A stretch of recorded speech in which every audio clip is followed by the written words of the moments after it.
Support for Iowa Catholic Radio and Making It Personal is provided by Sarah Vocations Ministry. Learn more at joinserra.org. Making It Personal with Bishop William Joensen on Iowa Catholic Radio and iowacatholicradio.com.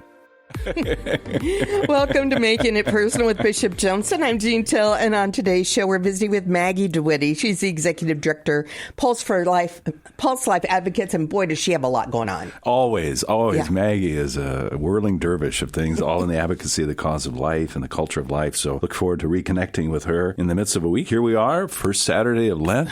Archbishop Zinke always said, for some people, Ash Wednesday kind of catches them off guard. But now this first weekend, it's time to really settle in and, kind of one's rule of life, maybe recalibrate it a little bit, and some of the spiritual disciplines that Mike Iverson talked about in our last show and where we want to be. But hopefully carving out that time, not simply for more sports or I think we know the state tournaments are coming up. It's a busy time, but one's priorities as well. So, and for us, the chance to celebrate with great hope and excitement those who have been drawn by the Holy Spirit to make communion with the Catholic Church. Yep, so we're celebrating the rite election today at St. Peter Church in Council Bluffs.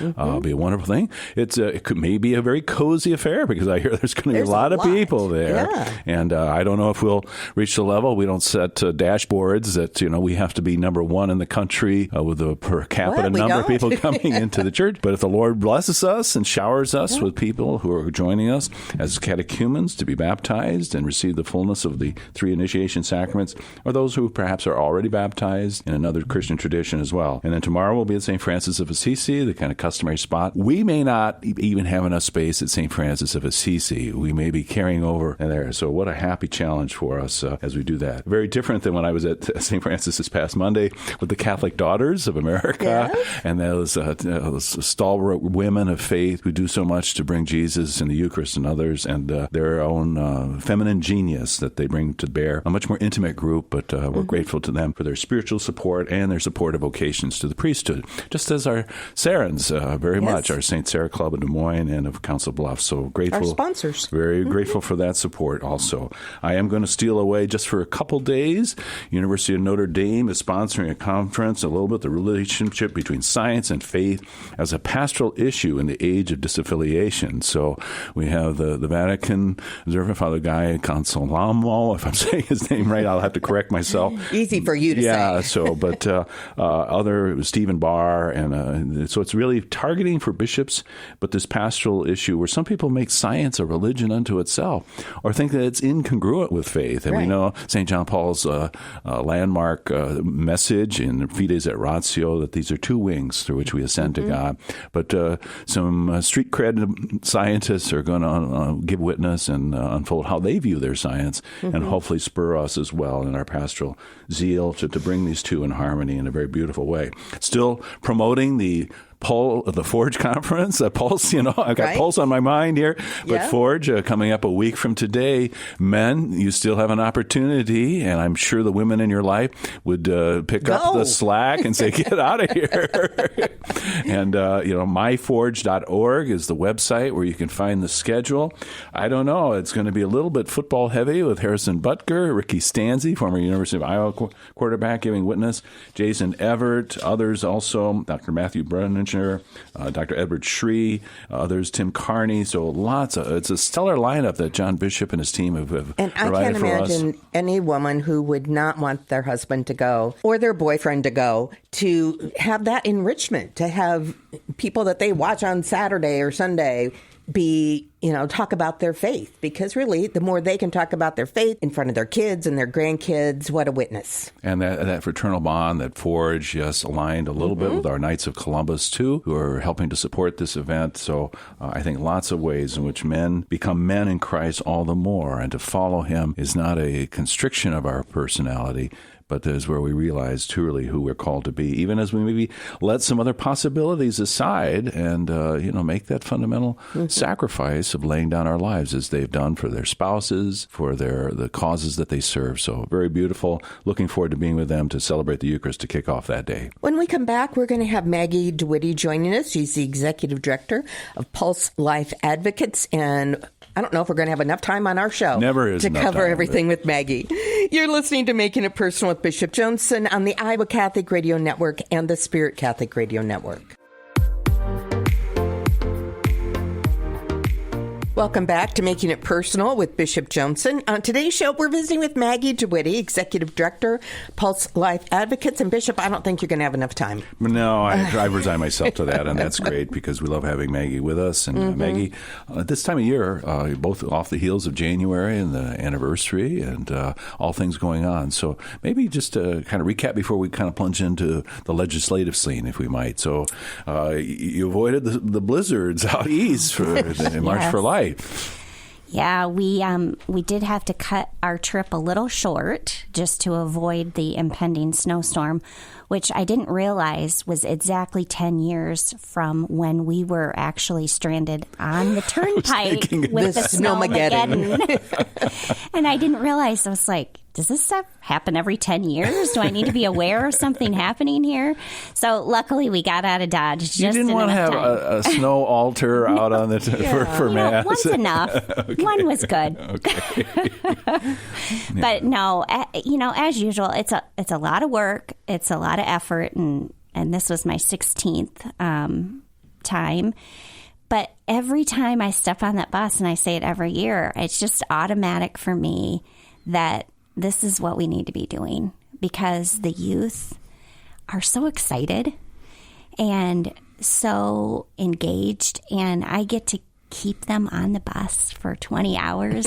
God bless you. But, it's just this perfect opportunity for me to engage in talking about pro-life.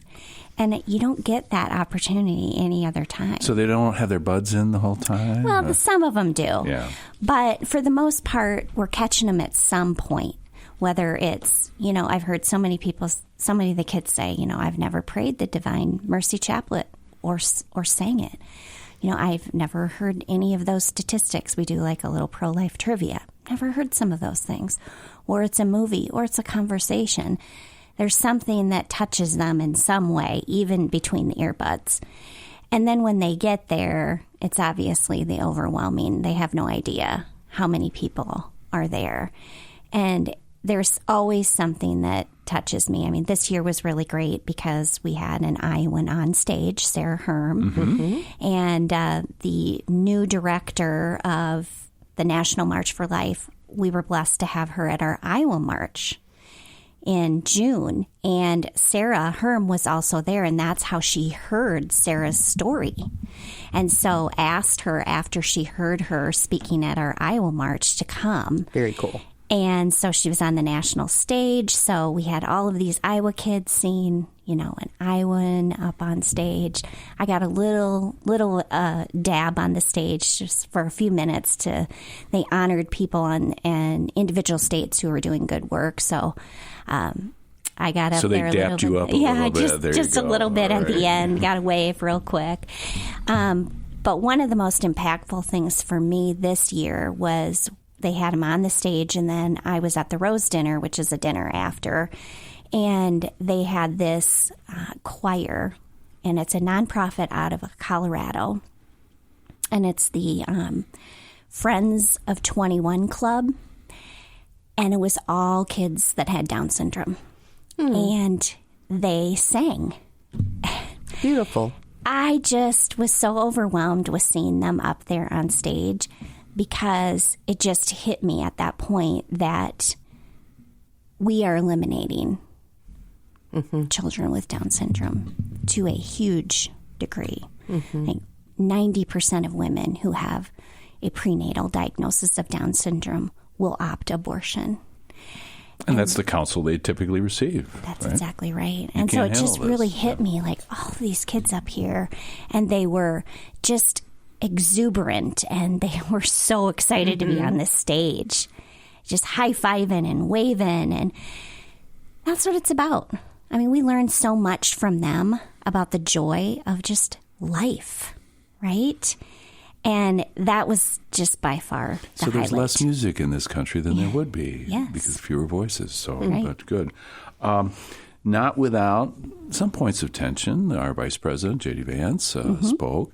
The administration is not unequivocally with the cause for life. We'll talk about the abortion pills and in vitro fertilization, which have received their approbation. So was that manifested in any way during this time? Yeah, actually, when J.D. Vance got on stage, there was a heckler that started talking to him, kind of heckling him, saying, "What about abortion pills? What about abortion pills?" And so towards the end, he did kind of address it. As a typical politician, we're looking into the matter. We're looking into this. We're evaluating everything. But it is the highest percentage of abortions are drug-induced by far. And it's a real issue in Iowa and across the country, and it needs to be addressed. And that's why it's so hard now that federal abortion law is gone since the reversal of Roe v. Wade via the Dobbs decision. But it's a federal issue, and so states can only do so much when you're talking about drugs going across state lines and then other states having shield laws to prevent litigation. So it's a huge mess right now that really needs to be addressed. And we need to get some, well, I obviously would love to see this pill go away because it's dangerous to women, obviously dangerous to children because they lose their lives. And dangerous to the mother. Oh, so dangerous to the mother. A recent study that came out in 2025 by the Ethics and Public Policy Center, one of the largest studies done by looking at insurance data, revealed that 1 in 10 women who ingest this dangerous drug will have a severe adverse event. 1 in 10. And severe like sepsis, infection, hemorrhaging. So this is so dangerous for them, and it's actually 22 times higher. No other drug would ever make it to the market on that statistic. Yeah. And it's 22 times higher than what the FDA had originally told us about this drug when it was introduced in 2000. Yeah. And yet here we are giving these drugs out right through the mail. Women and girls can get on their computers, on their phones, order the drugs, have them shipped to their home. They're alone in their bathrooms, no doctor visit, no counsel of any kind. And they're having a severe adverse reaction, either physically, for sure, emotionally. And the ER visits have gone up astronomically because of this, because women are thinking they're bleeding to death. Is part of it that those who are set on advancing the culture of death, the purveyors of the drugs, are increasing the potency of them to ensure that the abortion will take place and that there won't be this interim period where it might be reversed or that the second dose, is just kind of superfluous in a way. That's exactly right. We're really looking into that, and that's the danger, too, especially when you're getting these drugs, who knows where you're getting from some kind of internet site. You don't know where it is. You don't know what the dosage is. And oftentimes, if the woman hasn't had a doctor's visit, she might not know exactly how far along she is either, which is another huge danger. Or that if she has an ectopic pregnancy or any number of other things that she may be dealing with physically. So it's just wrought with just abuse. It's wrought with all kinds of dangers to the woman. And I think oftentimes the pro-life movement gets accused of only caring about the baby. But this is a prime example of us saying no. I mean, obviously, we want the pill gone, but if it's going to be around, we want women to be safe, for Pete's sake. I mean, they are not safe right now. So would you accept as an incremental step the legislation that would call for medical supervision at the very least, even though we would, it's abhorrent to us, to the abortion itself? Exactly, and that's what we're promoting right now. We have a bill that has gone out of the Senate subcommittee and in Iowa and out of the House sub and committee just yesterday. And basically we're calling it the Black Market Abortion Pill Bill. And what it does is it puts some common sense safeguards back in place that were back in place in 2000. But now we have nothing. There's no in-person requirement. A physician doesn't have to prescribe it. There's no follow-up care. There's no oversight at all. And so we're asking to put some of those safeguards back in place. I mean, it's common sense that you see someone in person and that they examine you, and it's a physician that dispenses the drugs. Would there be any bipartisan support there, or does it end up being just simply one side of the aisle? Oh, for sure, just one side of the aisle. Yeah, and that's been the case in both subcommittees and committees, that it's been Republicans yeses and Democrats no. Okay. Well, that's obviously a very pivotal bill that Iowa Catholic Conference, I think, is registered in support yes. in many ways. Any other major initiatives gaining traction? Because the funnel time is coming up, is it not? It is already February 20th. Well, our gold standard in the pro-life movement is life at conception. And we have a bill that Representative John Dunwell is sponsoring along with 23 other Republicans. And it does have a subcommittee scheduled for this coming Tuesday. And so we will be hoping and praying that that moves forward. It will need to get out of the committee before the funnel. So obviously that is our number one priority. You know, the black market abortion pill bill is also a big priority. But if we can get life at conception, that would eliminate abortion in our state. At least legal abortion. At least legal abortion, yes. Yeah. Some of the rumblings and some of the detractors from this will point to even those who are supposedly aligned with the pro-life cause, the abolitionist movement, who want to see the criminalization of women who make this choice. What would be your stance? You know, we have just taken a very line in the sand in that oftentimes women are victims and they are lied to. We hear from women all the time that they are lied to, they're oftentimes coerced. They're in desperate situations. They feel they don't have options. Now, I'm not saying that's all women. I know there are women out there that are very proud and loud about having their abortions, unfortunately. But I would like to Some of them might have been surrounding you on February 5th at the Capitol, right? That's right. Discordant voices. That's right. But I know that there are a lot of women that are victims, and I don't want to see them victimized further. Now, that's not to say that at some point, let's say we get life at conception. Let's say it goes all the way through. And then at some point, when our state has caught up with the fact that abortion is illegal in our state, that we start looking at some sanctions down the road. But I think more of a phased-in approach seems to be where I would feel most comfortable, just given the stories that I've heard from women about this. Let's give them an opportunity, just like with when Roe was overturned. I mean, the world was on fire after that. You know, pregnancy centers were being vandalized, protests, all the things. And then it took a little time, but slowly we got back to normal to some degree.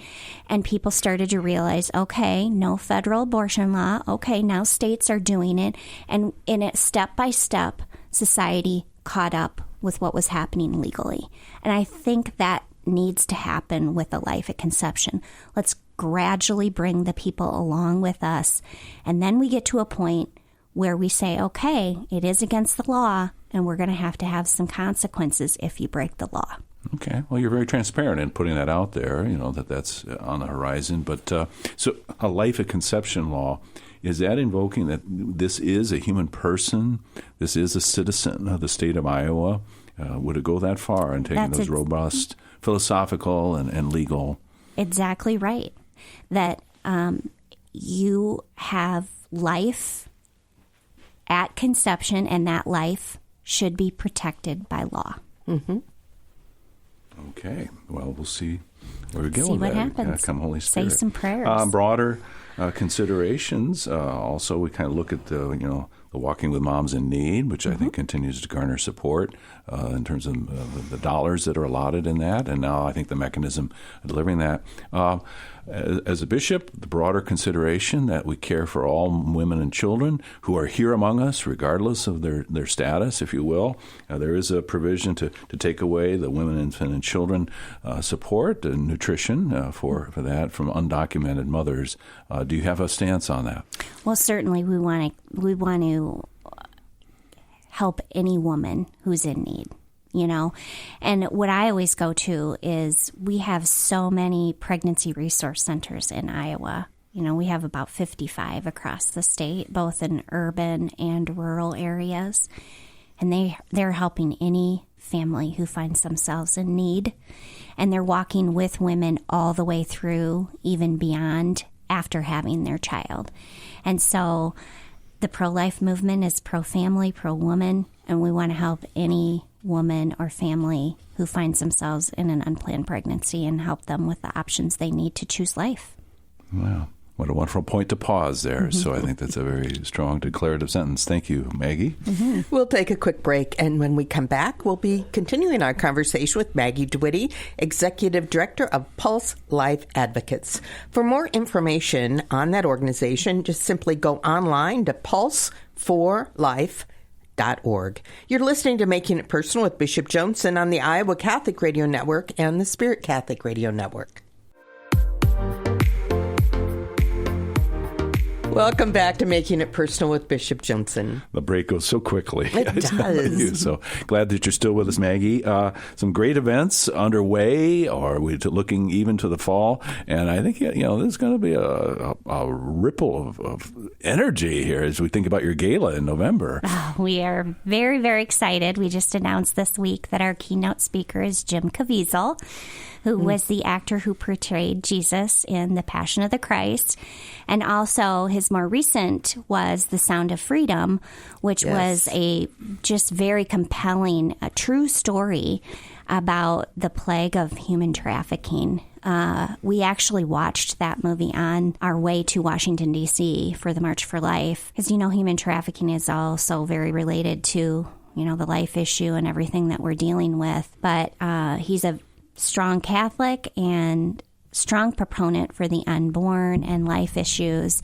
And so it was just a Holy Spirit. We didn't think that it would be able to happen, and things just fell into place, and here we are. So people reserving, you may well sell out here. I hope tickets, so. I hope so. Yep. Tickets are on sale now. So you can get on our website, pulse4life.org, and purchase tickets or tables. It will be at the Event Center downtown on November 21st. Saturday night. And I'm so happy I'll be able to join you this year without We're any very kind of excited competing about thing. that. So that'll be great. I'll get my ticket and try to get a table here soon. Yeah. But very well. Here we are already. Lent has begun 3 days. So a spiritual movement that Pulse Life is championing. Tell us about that. Yeah, so we are always involved in the 40 Days for Life campaign. They have a spring and fall, and it is a prayerful and peaceful presence outside of abortion facilities. Unfortunately, we still have 3 in our state, 1 here in Des Moines at Drake, and 2 in Iowa City. And so we focus our efforts here on the Drake campus area where the Susan Knapp Planned Parenthood is located. And we have an added component in that we also train people through sidewalk advocates to talk to the women as they go in and tell them the proper things to say, how to talk to them, and help them realize that there are other options for them. I simply hold up a sign that says, "We will help you," and other people say, ask me about a free ultrasound, ask me about abortion pill reversal, so it's very help-centered. And so we just did a training not too long ago. And if you're interested in being trained, you can get on our website and sign up for our wait list. And when I have enough people, I'll offer another training. So you can simply go and pray. But if you want to take that added step of actually trying to talk to the men and women who enter those facilities, we offer that as well. Because this isn't a one-time event. This goes through March 29th. Exactly. It goes through the whole 40 Days for Life, and that's the same in the spring campaign and the fall campaign or both. But we really would love to get more of a year-round presence. And so I've actually been talking to a lot of the different churches, Catholic churches in the area, about picking a particular day that they could go out as a parish to pray, sort of like adoration. You pick your time, and that's your time you go out there, because it really does make a difference, and it does save lives. Wonderful. And then, of course, the success and the power of prayer, closing the clinic on Army Post Road. So the hope that's there, these seismic events, and not confrontational, not showing images of the remains of an abortion or anything like that. No. Really trying to be pro-woman in a nonviolent, peaceful way. And very few seconds. You get 10 seconds scholarship program for maybe young people. Yes, juniors and seniors. You can apply right now on our website. It's a $10,000 scholarship. So we've got several that have applied, and we would love for you to get more information at pulseforlife.org. Well, that was good. We did it. Yeah. Slam dunk, Maggie. Way to go. This has been another edition of Making It Personal with Bishop Joensen. Thanks to our guest and to all of our listeners, whether in Nebraska, Wisconsin, and, of course, Iowa, through the Iowa Catholic Radio Network and the Spirit Catholic Radio Network. You can hear Making It Personal with Bishop William Joensen every week on Iowa Catholic Radio and iowacatholicradio.com. Support for Iowa Catholic Radio and Making It Personal is provided by Sarah Vocations Ministry. Learn more at joinserra.org.